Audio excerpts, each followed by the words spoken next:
Welcome inside another episode of Mountaineer Report here on WV Sports Now, and I am Mike Asti, and we are going to now talk West Virginia-Kansas State, the Mountaineers' upcoming opponent. So we're going to put a pin in all the commentary and discussion about Neal Brown's comments from his weekly press conference and his future and how mad the fans are, and move into previewing this game because he does have another night game against another ranked opponent. And yeah, fans are going to be having some fun and tailgating, but that fun's going to leave you if the team doesn't perform and loses again. And the schedule does get easier for West Virginia to stay in the Big 12 race after this game, but this might be the last chance to really prove to the fans that he can win a big game. Kansas State, a 5-1, 2-1 team in conference play, is legit and would be a big win. And a game in hand over them would actually bump you ahead of them in conference play and in the Big 12 standings, as insane as that sounds. So to have this conversation, I am going to welcome back Katie Maher of WIBW in Topeka, Kansas, who joined us a few weeks ago to preview the Kansas game. That was a win for West Virginia and the beginning, or kind of the continuing, of a rough road for the Jayhawks. So, Katie, how have you been since we last talked? Just, hoping for a Jayhawk win whenever we can get one in the near future, and enjoying K-State football right now after an ugly loss at BYU, but a good bounce back since. Yeah, and a bye in the middle there and some quality victories here. The BYU loss doesn't feel that bad right now when you look at what BYU has been this year after kind of a rough road a season ago. And yeah, that's a different dichotomy there covering those two programs, certainly this year, to say the least. And in addition, for any of you video listeners, because you can find this on YouTube, you want to hit the notification bell, also hit to be able to subscribe to this channel, but also can find us everywhere you get your podcast, audio-wise, Apple, Spotify, TuneIn, Google Play, etc. For any of the video listeners, you may see Katie, you may also see her dog. There you go. What's the dog's name? Her name is Lilo. She's 2 years old. She's 10 pounds of fury. Okay. We want to make sure that she doesn't bark during this, so we are keeping her right here. Okay. But I liked seeing a brief glimpse of her nonetheless, though. A cute dog for sure. And I had an ex that actually had a dog kind of like that. A little bit smaller even, actually. It was so small that you have to avoid kicking it accidentally. But that's a perfect size. And then when I first got her, I had a real problem with watching where I was walking. yeah, I would imagine. Yeah, I would imagine. They don't know that they're that small. They're like, I'm just going to go wherever. And that's kind of 80 pounds. That's why she barks. She's got small lung syndrome. I'm sure she has the lungs of an 80-pounder, even if she is only 10 pounds. So again, Katie Maher here of WIBW in Topeka, Kansas, as we're going to talk West Virginia, Kansas State on Mountaineer Report.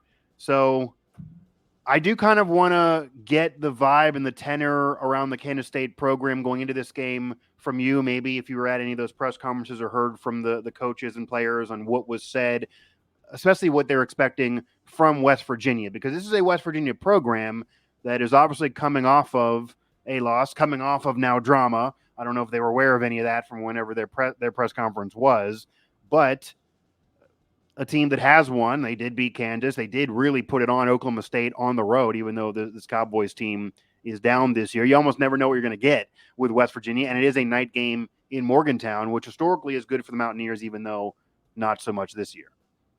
Yeah, I mean, the overall vibe right now is just, I don't want to say it's desperation time, but since it's midway through the season and K-State is not atop the Big 12 rankings where they think they should be, barring that BYU loss. I think the fact that K-State is in the middle of the Big 12 rankings right now just speaks to how insane the Big 12's conference is right now. Yeah. You have teams at the top that you're like, Texas Tech, what are you doing there, I think I don't want to say desperation, but a little bit of that feeling, simply because this is a team that thinks they can go to the Big 12 championship. This is a team that thinks they could be in the college football playoff. And if they lose another game, that looks extremely slight given how good the rest of the is and how there are still undefeated teams in conference play.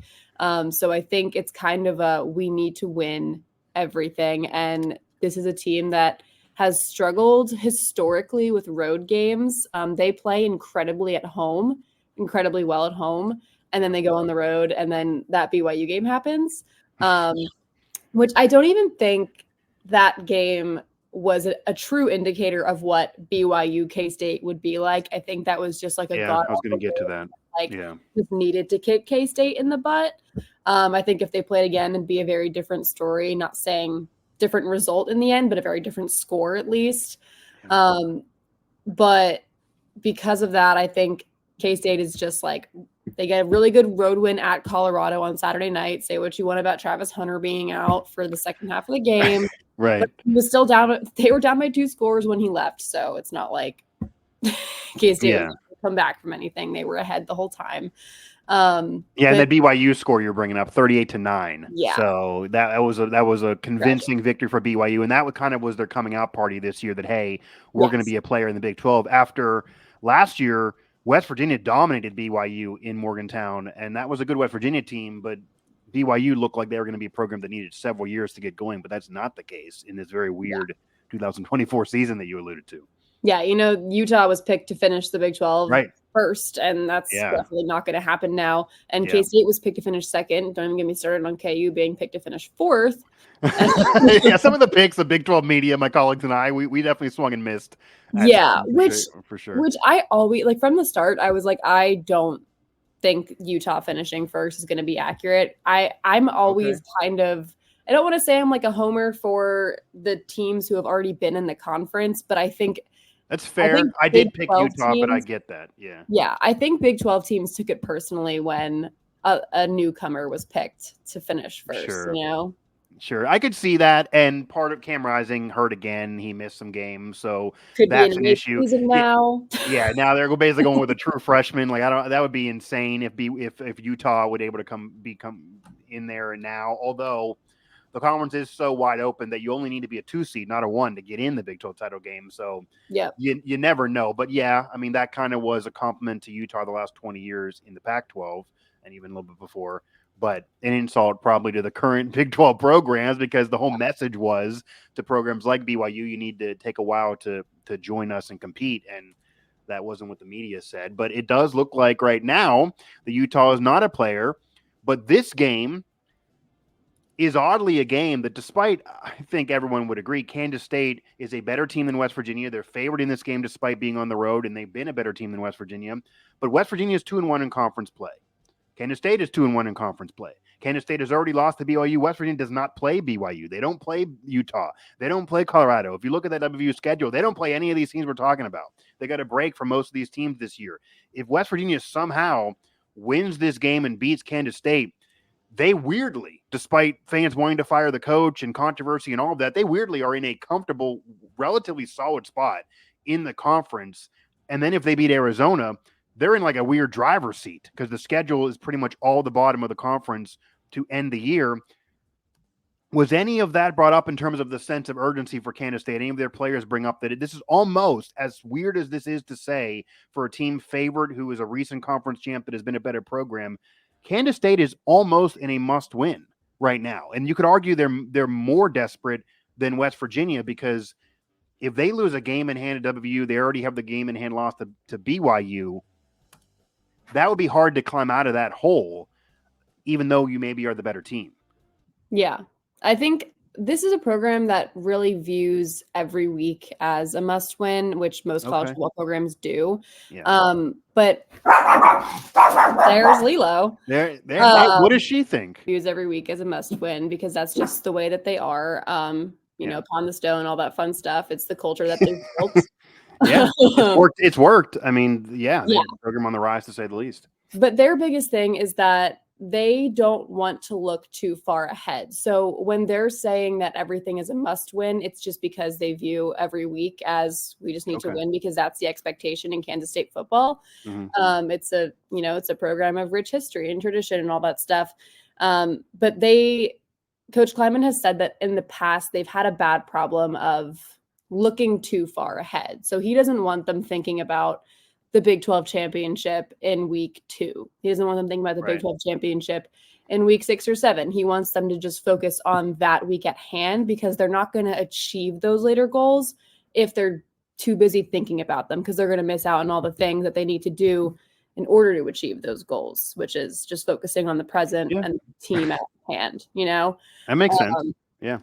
But yeah, so I don't want to say it's desperation time. I just think that they're aware that with 16 teams in the Big 12 now, and the fact that halfway through the season, they're not at the top of the conference like they were hoping they'd be, they just know that they can't take any opponent not seriously, Yeah. And the one loss is to a team that they maybe didn't expect, but is right there at the top of the conference, is going to be a contender in this conference, it looks like, this year, and is a conference loss. So conference losses mean more than out of conference losses, obviously, here. Katie Maher of WIBW-TV in Topeka, Kansas, as we are talking West Virginia and Kansas State, upcoming matchup for the Mountaineers. A ranked opponent under the lights at night, national TV in Morgantown. It didn't work out against Iowa State. I don't know how much you watched of that game. Kind of blew it at the end. But we'll see what happens here in this matchup with Kansas State. Now, Kansas State clearly likes to run with Giddens. His last 2 games, over 180 yards in both of them. So that right there is just, it screams at you. That's going to be what they want to do. They want to establish that, and good luck to West Virginia trying to stop it, although they did contain Ollie Gordon a couple weeks ago. What do you think maybe could cause Kansas State problems, though, whether it's something that they're struggling with or something maybe about West Virginia?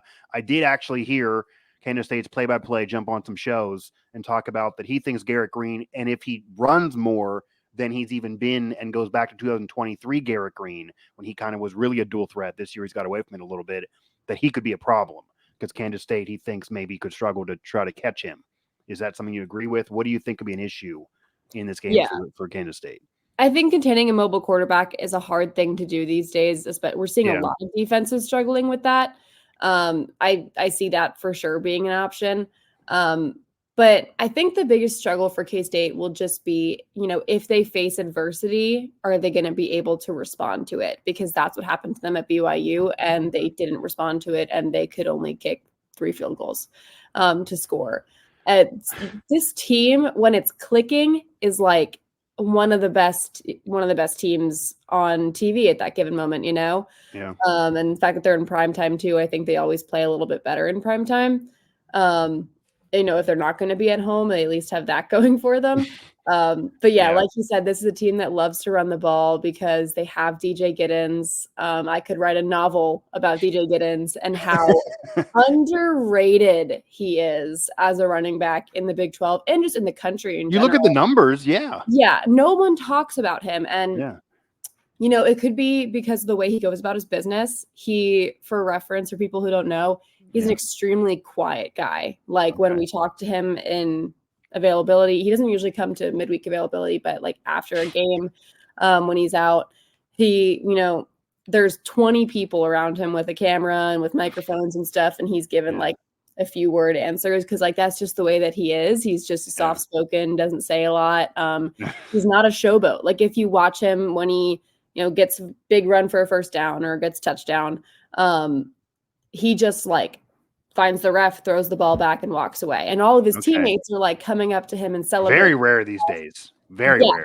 He's such a rarity. And that's why I'm maybe it's just because he's not a showboat. Maybe that's why people don't talk about him, because he's not the guy who's doing all the fun celebration dances and all that stuff. But he was left out of when the Doak Walker Award preseason watch list was released.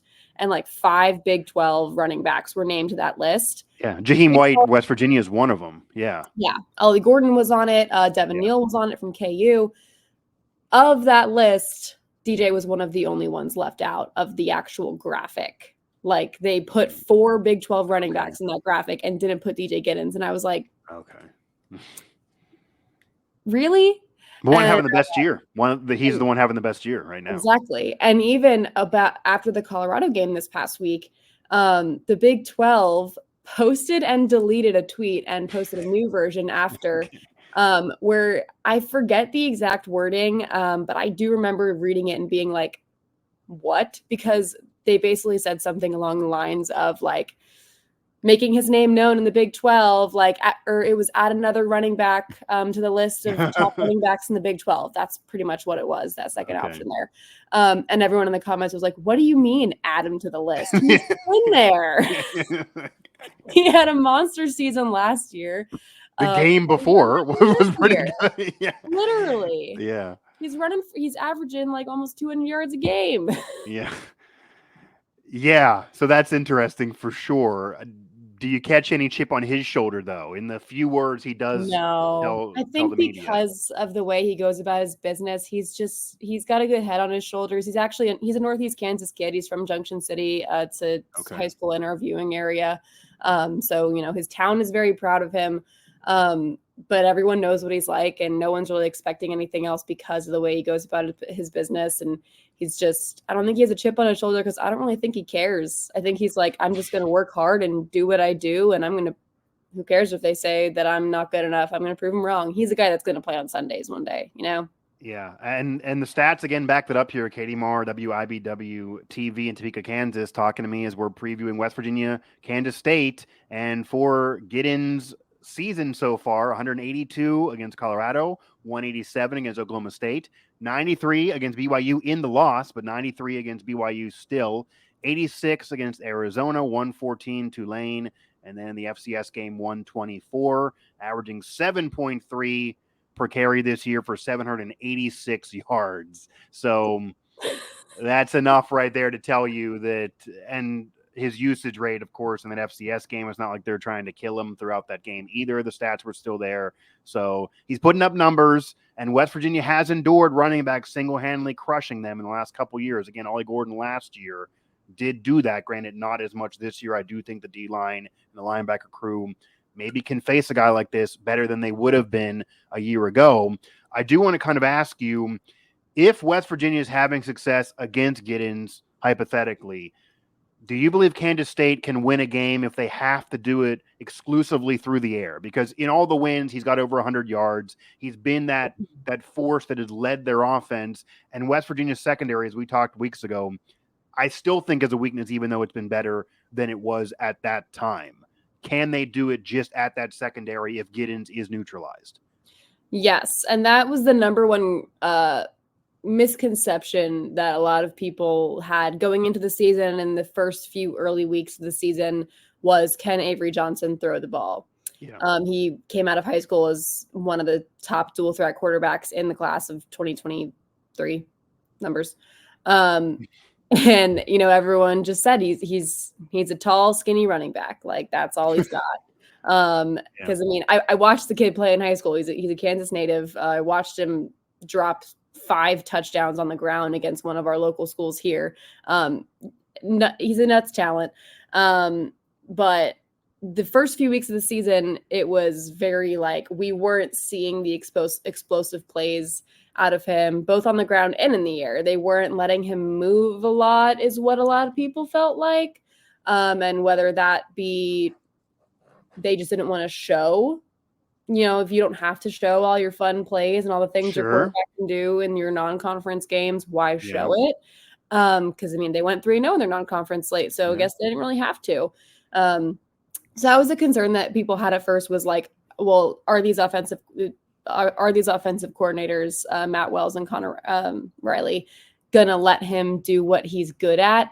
And in the BYU game is when I think something kind of clicked where it was they need to let him be more mobile because that's where he's most comfortable.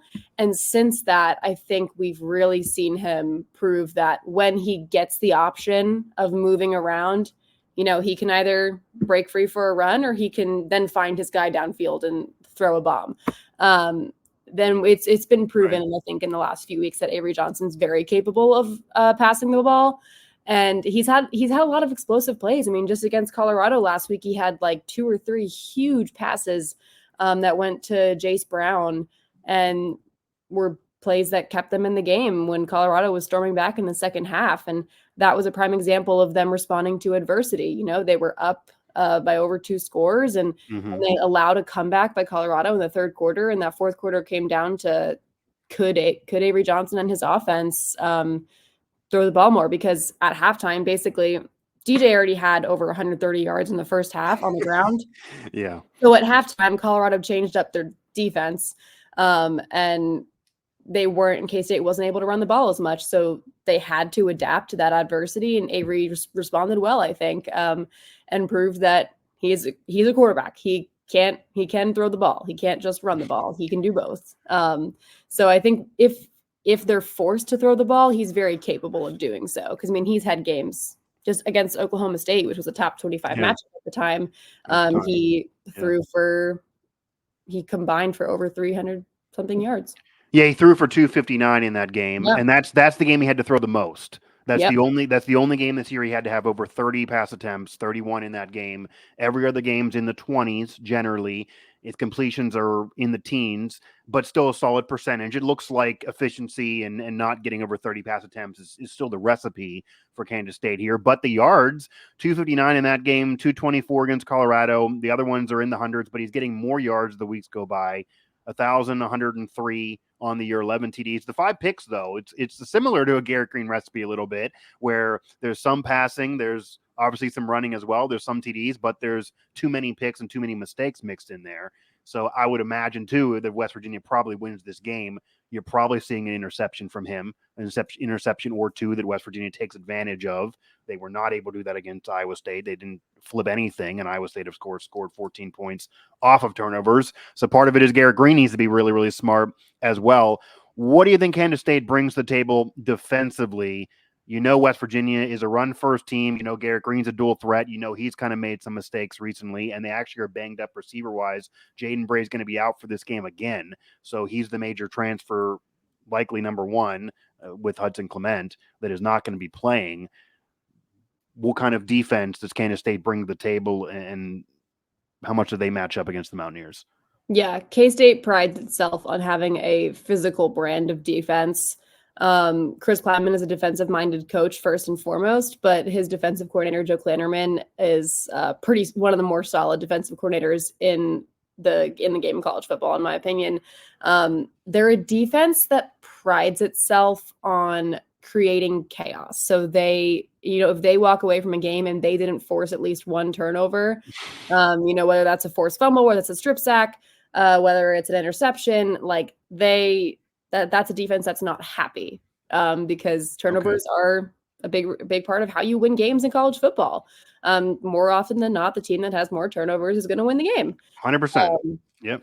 So it's a defense and that was actually a problem early in the season, was they didn't really force any turnovers at all in the first few games, and the defense was very frustrated. So they, as the coaches say, went back to the drawing board and figured out what was going on, and we've seen them create that chaos in games since. So it's a team that, like I said, prides itself on turnovers, and they want to create chaos. They want to put pressure on the quarterback. It's a lot of blitzing when they have to. So I think it's going to come down to, will that pressure break Garrett Green? And the West Virginia offense has at times been able to be very successful, be very potent, be very dangerous. Ask Oklahoma State. But Kansas State has not allowed anybody besides BYU to get over 30 points on them. So everyone has been under 30 except for BYU, that, of course, won 38-9. So if you take out that outlier, it's been actually one of the better defensive units in the conference, let alone the country. That outlier hurts the averages a little bit there for K-State. But the West Virginia offense, when it's clicking outside of the Iowa State-Penn State game, they're getting over 30 points. They even scored over 30 against Pitt. Kansas, if they get over 30 in this game, that would be a big deal for Kansas State and a big defensive lapse. And again, another thing that maybe you can look at, that if West Virginia gets over 30, maybe that is how they win this game, because that would mean likely mistakes are happening for Kansas State's defense, and they're probably not getting the turnovers that they would like to normally generate here. Katie Maher again of WIBW. West Virginia, Kansas State coming up. The Mountaineers at 3-3, 2-1 in conference play, coming off the loss to Iowa State. Kansas State is 5-1, 2-1 in conference play, and looking to hang on to a ranking, looking to hang on to still a chance to win the Big 12 this year. Now a more wide open conference than ever before. And as insane as this sounds, West Virginia is still looking to have a chance to win the Big 12, which should be, this almost will be one of those years that a team like West Virginia, after such a bad out of conference schedule with so much drama going on there, would somehow do it with 8 wins. Like, this is how the Big 12's been this year.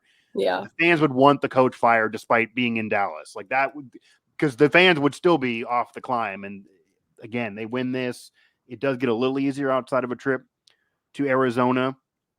Now, the Vegas spread right now I'm seeing from different sports books is Kansas State being favored by 3. Mm-hmm. They're at home. They are clearly the better team here.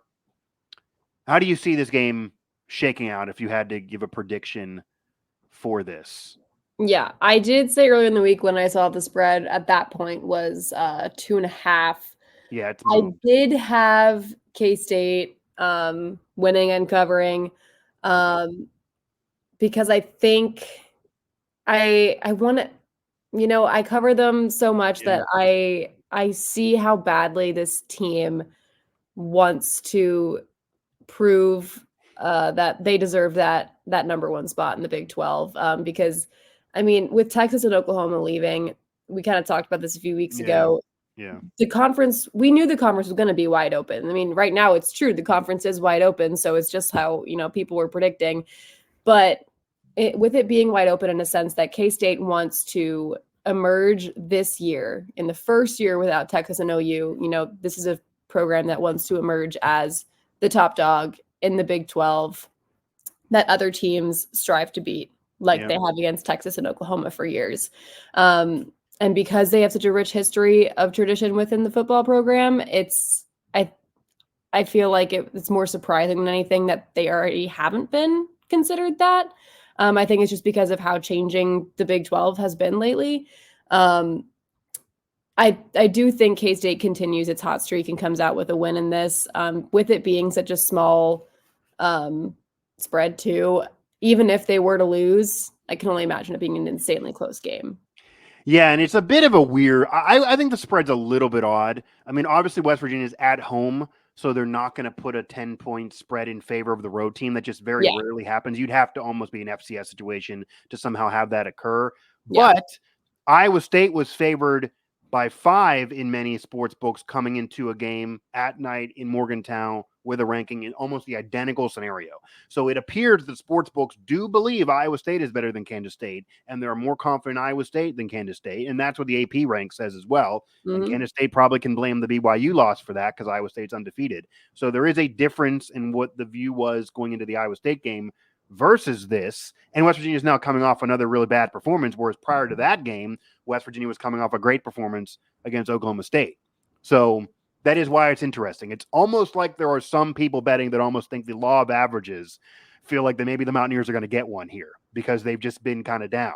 Yeah, and this is kind of the point in the season where a team can get into a rut. And that's what's happened to KU for the last 2 years is they would get their first conference loss and then they would keep losing for a few games. Yeah. And so I think that could be an issue for West Virginia for sure. Yeah, 100%. And I do think Kansas State is probably going to win this game as well. Although I've said this on shows, the way the Neal Brown tenure works, this would be very near Neal Brown-esque to get this win. The ranked wins he does have, and there's only been a few of them, the 3-17 against ranked opponents is insane in year 6 here. But a couple of them are against Kansas State. He's actually, I'd imagine the program is probably maybe even extra motivated to not let Neal Brown have a whole resume of just ranked wins over Kansas State. Yeah. As odd as that would be, if they're going to be the top dog and Neal Brown just somehow owns them, because that would be the situation if Neal Brown gets another one over 17th ranked in the AP in Kansas State. Before I let you get out of here, though, for you, and obviously you're connected with Kansas State and cover them. Kansas has been a letdown, but you follow the whole Big 12 here. Who do you think is the best team in this conference? Is maybe you want to give a prediction going to be the Big 12 champion? And do you think any of these teams have a legit shot to compete nationally in the college football playoffs? You're going to automatically be in there if you win the conference. But I've even heard some say that if the Big 12 doesn't, get their act together here and Kansas State doesn't avoid the upset, that there actually be a group of 5 team that could be ranked ahead of them, because right now you're looking at Iowa State, Kansas State, and it dissipating from what it was in terms of BYU, in terms of the ranked teams before. But do you think any of these teams actually can compete nationally, and who is that team? Yeah, I think And I don't want to come across like I'm hating on the Big 12, Right. but when it comes to football, like SEC. Yeah, it's not basketball. We're not talking basketball. Yeah. I mean, we watched K-State win a Big 12 championship and then go to the Sugar Bowl and just get kind of demolished by Alabama. And that was an Alabama team that only went to the Sugar Bowl, that wasn't in the college football playoff that year. Yeah. It's so hard for me to have a vote of confidence in any Big 12 teams right now being able to make it far in the college football playoff. I think that, it's either going to be Georgia, Bama, the usuals, although that Vanderbilt loss might keep Bama out of the playoffs now. Yeah, maybe, or Oregon now after the win over Ohio State, but still the Buckeyes too. I think Oregon and Ohio State are going to meet again for a Big Ten championship. I think both of them could absolutely end up in the college football playoff, and I don't think right now, I don't think any Big 12 team can compete with any of those. How the top 5 looks right now, I think next year that if DJ Giddens is still with K-State, they could be a contender within the college football playoff because Avery Johnson will have more experience under his belt. He's still a very young quarterback. Like, he's a true sophomore. Right. And the team itself is very young. They have a brand new offensive line this year. I said before the season started, I was worried that the offensive line would be an issue this year.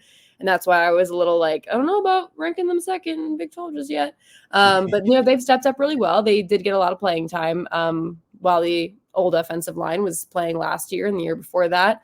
But right now, I don't see a universe where a Big 12 team is playing for a national championship. And I'm sorry, but that's how I feel. I'm like, I'm watching the Ohio State Oregon game the other night, and I'm like, it's a different world. We're over there. Like, When it comes to basketball, there's 5 Big 12 teams in the preseason top 10 for a reason. But with football, I want to see some more consistency because, I feel like Texas is just going to go win the national championship this year in football. Yeah. I mean, it also does look like lined up for Texas, who, of course, is no longer a Big 12 team. If we were talking a year ago, then you could say Texas, and obviously they made a run. Yeah. But, it does appear that way. It really almost appears that way for the ACC, too. It appears, Big Ten and SEC are going to have most of those teams in the playoff. They're getting most of those at-large bids outside of the conference champs. The runner-ups for those conference title games is guaranteedly getting in the playoff, where in the Big 12, the runner-up's probably not getting in. It probably will just be the conference champ because this whole thing of cannibalizing yourself is not going to probably be a benefit to try to help the conference get multiple teams in there. And the only way that I could see the Big 12 runner-up also making the college football playoff is if K-State wins out, they manage to beat Iowa State in the final game of the year. That's Iowa State's only loss. And then the two meet again for the Big 12 championship. And at that point, it's like they could both be ranked in like the top 13, 12 teams in the country, because right now K-State's 17. And Iowa then you get into the mess that you have to take the conference champ, but if you don't take Iowa State and that's their only loss to a ranked team, that looks ridiculous then. So that might force the issue depending on what goes on, especially because Notre Dame's lost the game to a group of 5, so it's not like they're undefeated. That might be an issue in a season where they were. The ACC pitch schedule is pretty easy from now on, but that's going to hurt them. They're not necessarily getting love, even though now they're ranked because their schedule is so easy. If Clemson beats them, that probably maybe takes them out of it.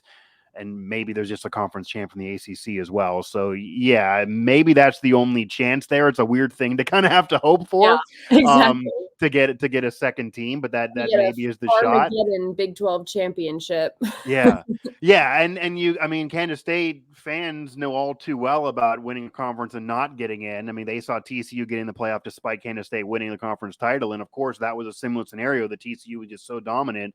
That was where they got tripped up, and that was a good team they got tripped up to. So it was hard to take the other one. Now you'd have to as an automatic bid, but that probably would be the scenario where that could happen. But competing nationally, men's basketball and even women's basketball, 4 ranked teams in the preseason top 25 as well, including actually one of them being West Virginia.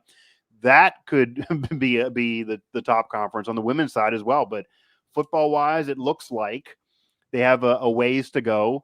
And unfortunately for the conference, as much as maybe they're happy that Utah is having to wait or so, the team that nationally is kind of a darling is not a player this year.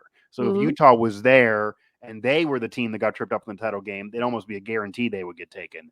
But it might be harder for these teams maybe that don't get as much love to get in those scenarios. Iowa State they haven't been in this spot of 6-0 since 1938.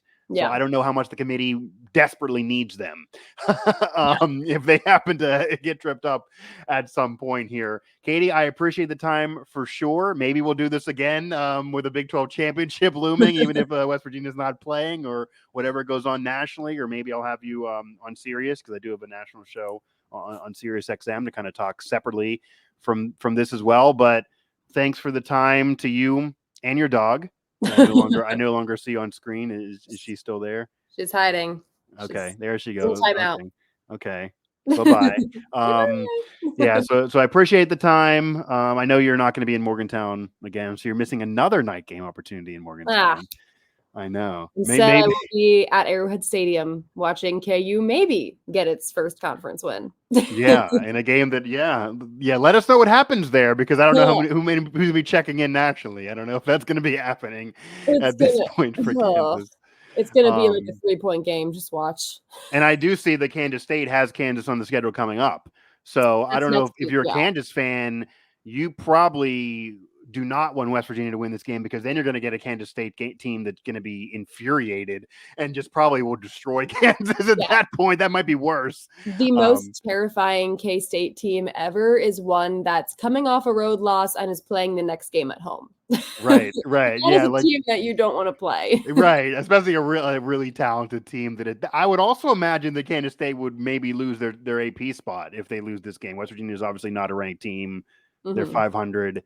Maybe barely they would stay in there. That'll be interesting if they would lose. But it's hard to say Kansas State and who they are going to fall in this game. But if you ask Neal Brown, it's just about having some fun. So maybe West Virginia can win. Who else cares? Yeah, you win the tailgate. West Virginia got the tailgate on lock. So West Virginia can win the tailgate. And maybe you'll have to try to convince the station to send you for a basketball game. And maybe if the Mountaineers can compete this year, I know they're still kind of rebuilding with the new era of Darren DeVries, but maybe that can bring you to Morgantown. But we shall see. Yeah, Katie, I appreciate the time nonetheless, though. Have a good night. Absolutely, you too. Yeah. So Katie Maher of WIBW in Topeka, Kansas. We talked to her before to preview the Kansas game. That was a win by the Mountaineers, in which they came back and won in the final minutes there. And now talking to her to preview West Virginia, Kansas State. To say it's a big game would just be ludicrous. Obviously, it's a very, very big game. Obviously, it's a must-win game for West Virginia. As we talked about, it kind of is one for Kansas State, too, because they have a conference loss. This would be their second. And if West Virginia beats them, despite that rough out-of-conference schedule, and the Mountaineers are not ranked, and deservingly so, to not nearly be ranked, barely in the top 50 of even ESPN's FPI, West Virginia wins this game, they're going to have a game in hand over Kansas State, who is, supposed to be a top dog in the conference, a recent conference champ. 3 conference wins. Not many programs will be able to say that at this point. 3-1 in conference play with a win over Kansas State, even though you have that loss to Iowa State, would be a pretty solid scenario. Iowa State looks like they're going to cakewalk to the Big 12 title game in Dallas, but they need an opponent.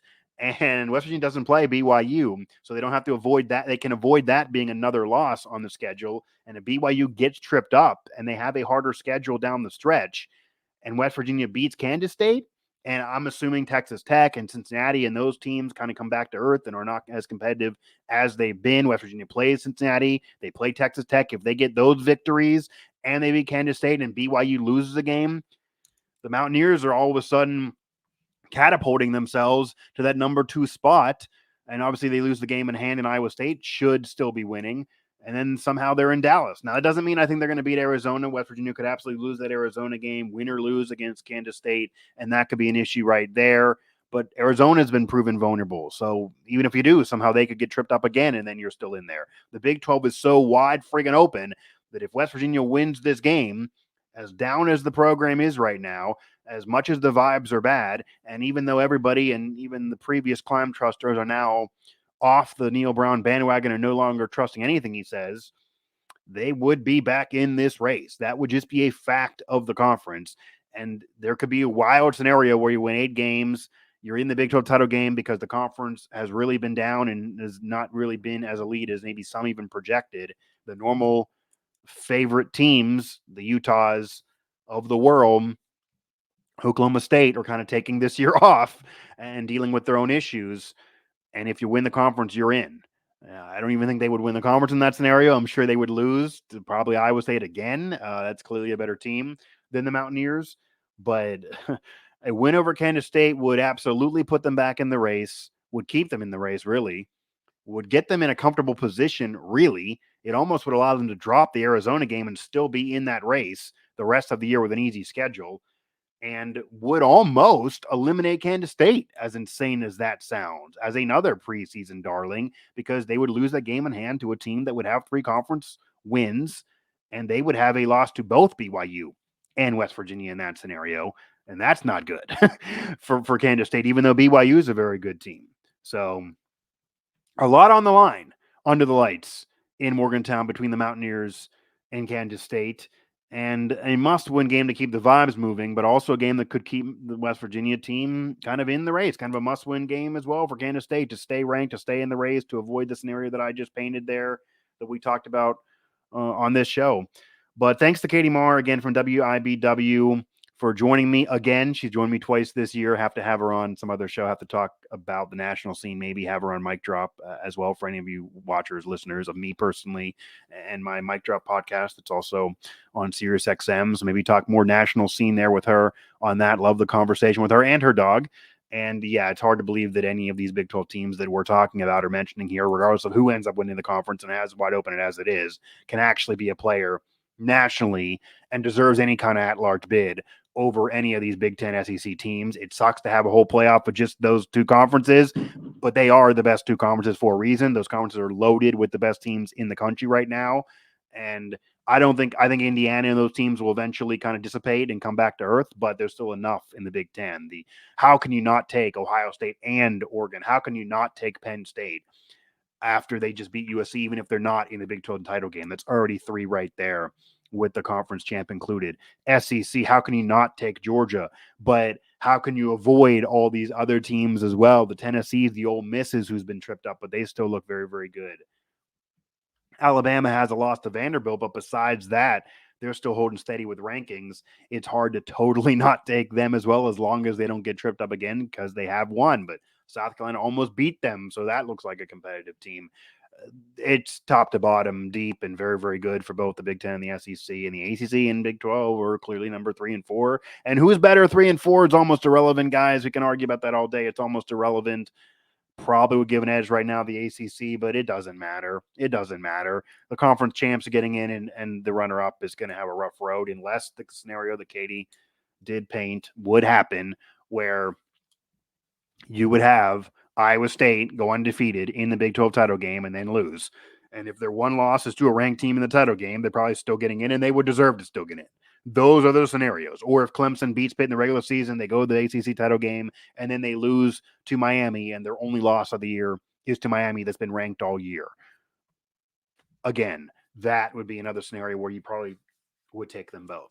Make sure to hit the subscribe button here. Make sure to hit the notification bell for notifications whenever we upload anything here on our YouTube channel. Also find us everywhere you get your podcast audio-wise, Apple, Spotify, TuneIn, Google Play, etc. Follow Katie on social media. You can also find her, Katie Maher. Let me get her Twitter handle up here, or X.